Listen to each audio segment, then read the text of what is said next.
तुम्हाला जर मैत्रिणींनी मित्रांनी सांगितलं अरे चष्मा घेतला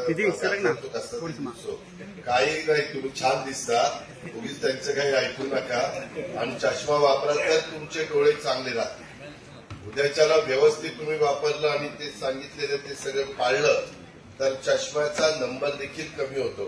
डॉक्टर लोक सांगतात गाजर वगैरे चांगलं खाल्लं तर चष्म्याचा नंबर कमी व्हायला मदत होतो। धक्का लावू नका, माहित नाही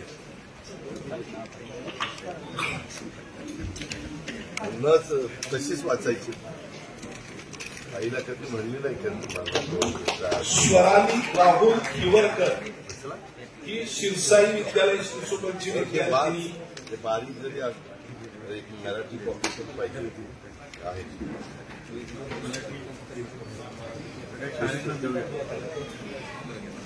सगळ्यांना मराठी पाहिजे, मगाशी मराठी होती तेव्हा का नंबर आहे दोन्हीला 1.5 1.5 आता याचा वापर नीट कर म्हणजे नंबर वाढणार नाही बेटा। यानंतर स्वराली